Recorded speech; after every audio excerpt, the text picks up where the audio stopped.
Hello, I'm Rachel Bricker and I'm going to be talking to you about autistic hyperfocus in terms of broadening our perspective.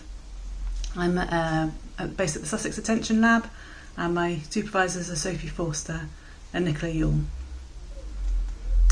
So in terms of this project, I wanted to develop our current understanding of what hyperfocus is in relation to neurodiversity, because generally at the moment hyperfocus is mostly talked about in terms of ADHD, and whilst the autistic community often refer to hyperfocus, it's not currently clear from the literature whether or not that's simply because autistic people more commonly also have ADHD, or whether or not it's a phenomenon in both conditions. I wanted to investigate which autistic traits are associated with more hyperfocus experiences, looking at a student population, and identify if the adult hyperfocus questionnaire, which was developed by Hetfeld and others in 2019, would be suitable as a measure for autistic people, as it was originally developed to measure hyperfocus experiences in people with ADHD. So just to say, I am somebody who is autistic and have ADHD, and so have experienced hyperfocus. And hyperfocus is something that generally gives me a lot of joy. It's something that allows me to engage in a topic and really delve deeply into it, or a task for that matter. I like this image in terms of it kind of does demonstrate how my brain works, go from utterly obsessed to completely uninterested. But when I tell people that I experience hyperfocus, they can have a view that maybe I'm experiencing something like this, that maybe hyperfocus is some kind of superpower that allows me to be super productive for long periods of time. And whilst occasionally that can be true, that's not the default for my experience of hyperfocus. It can be just as often non-productive as productive, and it can also lead to me being less aware of dangers. When I was younger, I struggled with continence because I'd be at the computer for a long period of time and I wouldn't necessarily realise that I needed the bathroom. And I've also had an experience where I was in the house and hadn't noticed that there was sort of smoke starting to fill up in the kitchen, just because I was so involved in a task. So I've been talking about my own experiences, but what does the literature say about hyperfocus? Hyperfocus, there was a review paper done in 2019 where it did talk about hyperfocus both in terms of autism and ADHD. It looked at schizophrenia too, but it surmised that the hyperfocus hypothesis of schizophrenia is talking about something quite different, but that people who were autistic and had ADHD might be experiencing something quite similar to one another. So there were these four elements: an intense state of concentration and focus, a reduced awareness of external stimuli, the tasks being enjoyable or salient, and improved task performance. And I'm going to suggest that maybe that there is a fifth element to add to this, of difficulty disengaging with the task once it's begun. So in the general population, it's worth mentioning that something called flow is talked about, which has a lot of the similar qualities to hyperfocus. It's already been identified that autistic individuals may experience this more regularly, and it may that a lot of the restricted and repetitive behaviours that we talk about in autism might actually reflect a flow state. And just to state that within flow, that people again become less aware of their surroundings, they engage fully with their task. It's generally regarded as quite a positive experience. In fact, the person who coined the term flow described it as an optimal state of being, in which somebody was fully challenged but also able to use a level of skill. But in terms of this task performance that is meant to be related to, or improved task performance that's meant to be related to hyperfocus, what is it that that drives this connection? And we don't know, but one of the things that I would like to look at is whether or not for autistic individuals or people with high autistic traits, whether or not it can be an improved attention to details. We already know that autistic individuals can have a greater attention to detail than their neurotypical counterparts.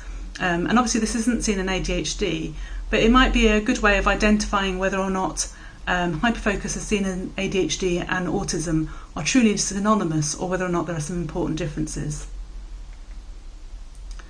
So one of the theories that I've based this idea that actually there might be difficulty disengaging with a task on is the theory of monotropism. And whilst I know from personal experience that once I'm engaged with hyperfocus, it can be quite difficult to switch off and to switch to another task. It was really interesting to come across this model of attention and autism.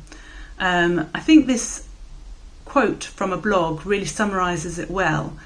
At each moment, I must choose to focus on one thing or the other. And once I've focused on one thing, then the other disappears. It goes back to this thing when, I was at the computer trying to do stuff as a child, then the knowledge of my body and needing the toilet, that information was absent from my awareness and ability to make a choice. So in monotropism, attention for all people is seen as a limited resource, but that monotropic individuals have a tendency to go into attentional tunnels where their attention is naturally focused but difficult to reorient, that are going to focus at the task at hand, but have difficulty switching. And this is in contrast to a polytropic experience of attention, where maybe somebody who is communicating might be thinking about their body language, their tone of voice, what they're saying, and their listeners' thoughts and feelings. So I pre-registered this study, and these were the pre-registered hypotheses. That autistic traits would predict reported hyperfocus experiences, and this effect would not be fully mediated by ADHD symptoms. That task switching difficulty predicts hyperfocus experiences, and this effect would not be fully mediated by ADHD symptoms. And attention to detail predicts hyperfocus experiences. This effect will not be mediated at all by ADHD symptoms, because obviously we're not expecting to see the same correlation. So this adult hyperfocus questionnaire that I've talked about a little bit now in terms of being a potential measure, it has 4 subscales: a dispositional subscale, screen time, hobbies and school. School could also be college or university. Each subscale contains 12 items that people need to respond to on a Likert scale, and it includes items such as: in general, when I'm busy doing something I enjoy or something that I'm very focused on, I forget to attend to my personal needs. For example, I forget to sleep or eat, or I wait until the last minute to go to the bathroom. And then in order to measure autistic traits in a sort of more general way, we use this broad autism phenotype questionnaire. And this includes items such as: I feel disconnected or out of sync in conversations with others, or I have to warm myself up to the idea of visiting an unfamiliar place.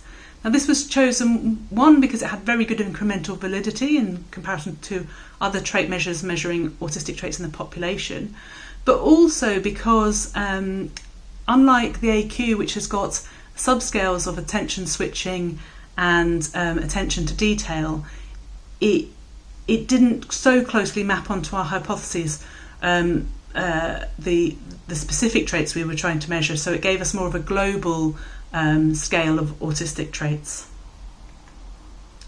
So the Autism Spectrum Questionnaire, it's a 50-item scale, with 5 subscales, which includes the attention to detail and attention switching subscale.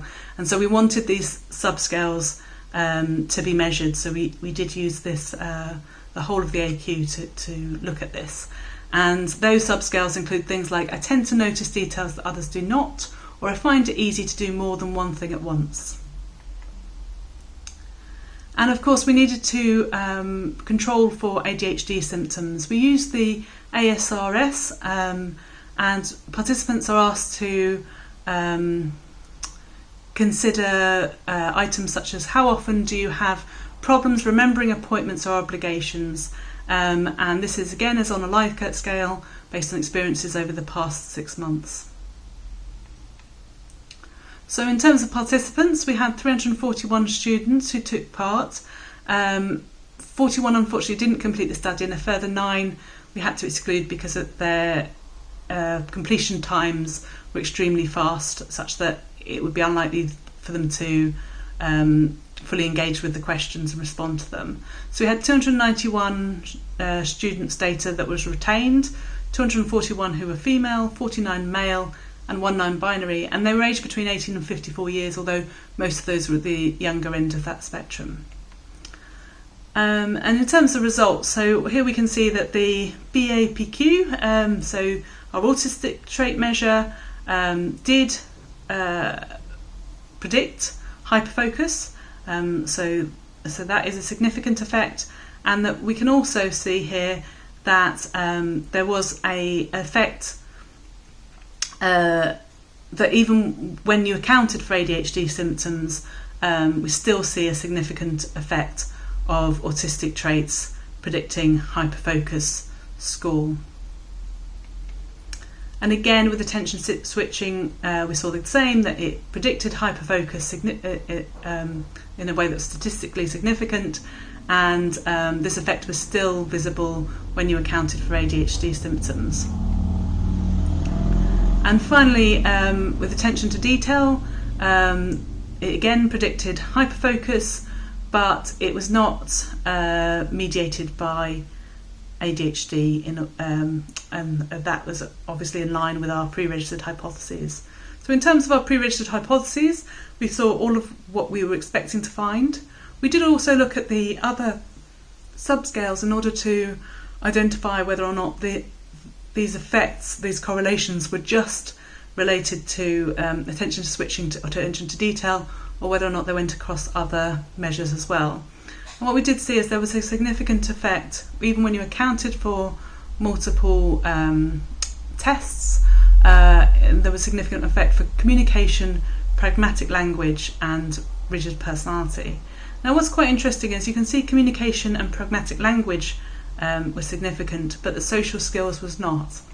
And in the next slide, we've kind of explored a little bit why, in that communication and pragmatic language both seem to be talking about an atypical communication style, whereas social skills seems to be talking more about social motivation. So for communication, we have items such as, when I'm talking to, sometimes it's hard for other people to get a word in edgewise, or with pragmatic language, I find it hard to get my words out smoothly, in comparison to social skills, which are things more like, I prefer to do things with others rather than on my own.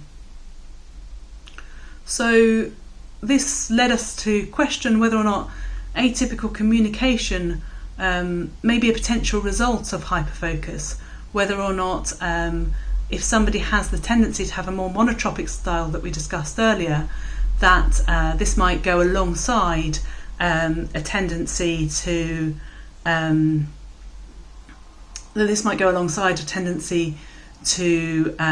communicate in a way that's quite atypical.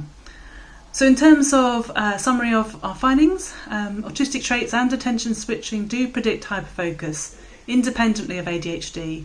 Attention to detail predicts hyperfocus, but not ADHD symptoms. And the adult hyperfocus questionnaire warrants further clinical investigation as a potential measure for measuring hyperfocus in the autistic population. And finally, we've got this non-predicted finding of hyperfocus correlating with atypical communication. Thank you so much for your time, and I really appreciate you taking the time to watch this. Thanks.